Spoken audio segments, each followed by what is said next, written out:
Hello everyone, and welcome to another edition of the Poor Boys Cooking Show. When I was a lot younger, my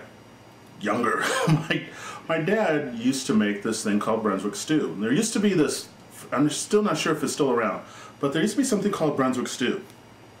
And truthfully, we really couldn't afford Brunswick stew, so my dad saw the ingredients and whipped up something that he called Brunswick stew. We ate it, we loved it, it was great.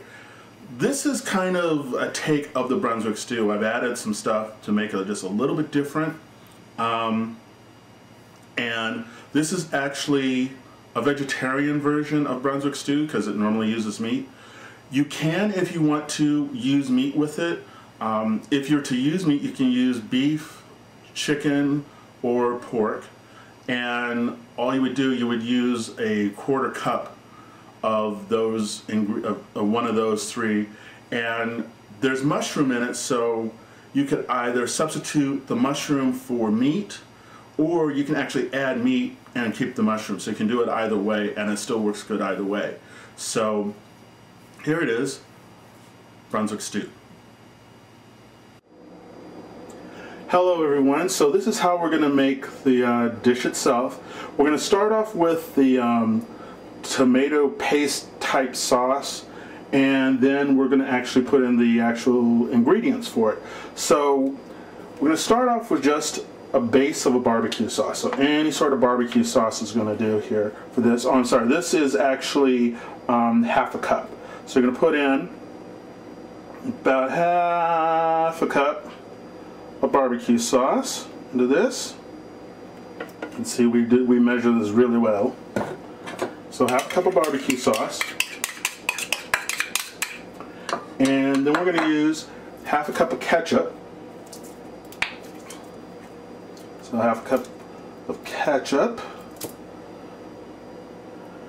Now, this is the one that's going to be maybe a little bit tough to get, but you're going to want to pick up fish sauce. This is the unusual ingredient for it, is fish sauce.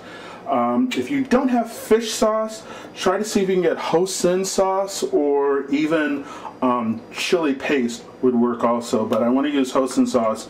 I'm sorry, I want to use fish sauce. And actually, with fish sauce, we're going to use a 1/4 cup. That's a 1/4 cup of fish sauce.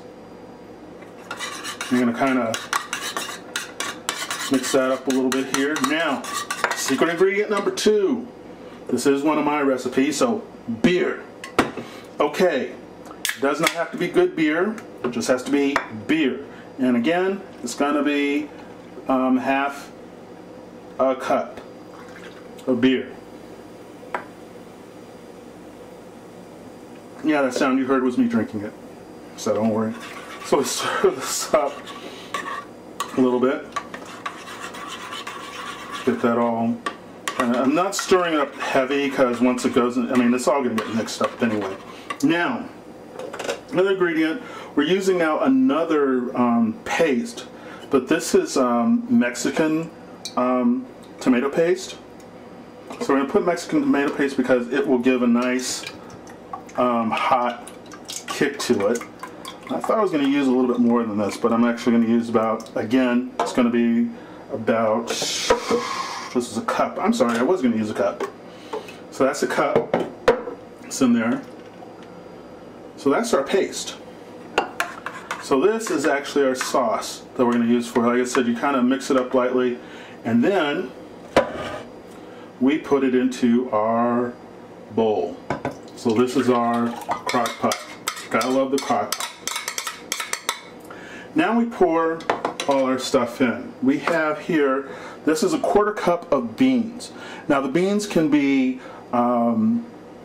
I use actually a mixture of black beans and pinto beans. They can be all pinto beans, all black beans, kidney beans. But you know the beans are going to expand, so that's why you only use a small amount of it. 1/4 cup, like I said, a 1/4 cup. You put that in. It's going to cook, trust me. Then we have half cup green peppers, or better way to measure, just say this is 1 green pepper. Then we have, this is another half cup, but this is half an onion. You can use that onion, or you can use green onions also. Now we want this hot, so these are actually jalapeno peppers, and I used, this is half a cup or 2 jalapeno peppers. I already see it starting to do what I love it to do, which is get large. So we're going to pour that in a bit, like that. This is the part I like, is this is actually 4 ounces of mushrooms, and what I did, I cut them up, I basically cut them in half. I didn't do a lot of chopping on them because I wanted it to still have that feel to it. Now if you're someone that's a meat eater and maybe wanted to have meat with this, that's what you would substitute and put, you would actually put meat in instead of the mushrooms. But trust me, the mushrooms are going to feel like meat. It's kind of strange, but it's going to feel like meat when you eat it because of the way that it's going to soak up everything. So you don't really need meat for it. Last but not least, corn. This is 1 cup, I'm sorry, not 1 cup, it's 1 can of corn, so it's like one of those 15-ounce cups of corn. I drained the water off of it, and you put that in.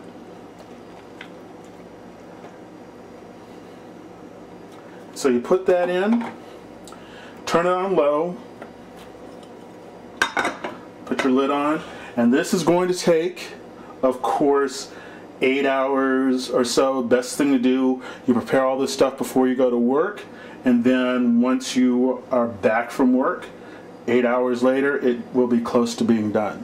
So we'll just let it cook like this, and 8 hours later, I'll show you what it looks like.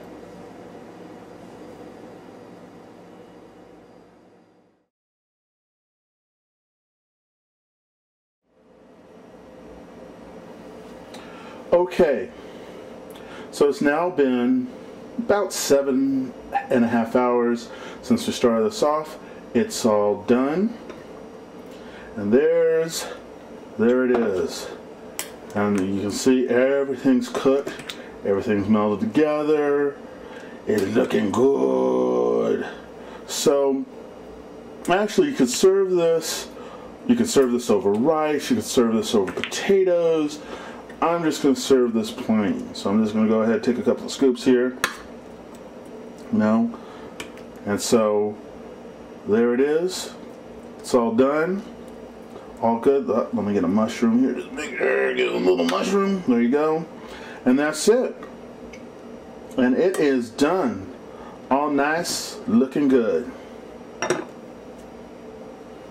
Okay, so this is indeed the Brunswick stew. That's actually out of the pot just now. So you're gonna ask what it tastes like. I'm gonna tell you now.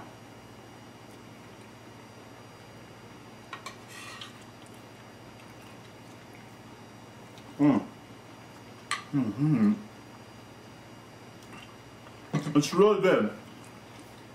You would think with the amount of peppers that are in it that it might be a little hot. It's not. It's actually pretty mild. And I'm not saying this from a cast iron stomach kind of thing. It actually is pretty mild. It has a little bit of a kick, but not too much. For those of you that have questions about the beer actually, the alcohol of the beer actually cooks itself off, which is why I could put it in.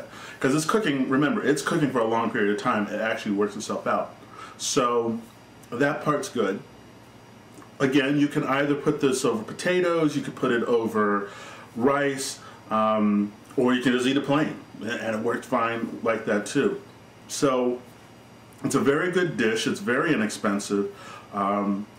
It's just the only thing I would say that's expensive part of this is actually going to be the fish sauce, if you can find it.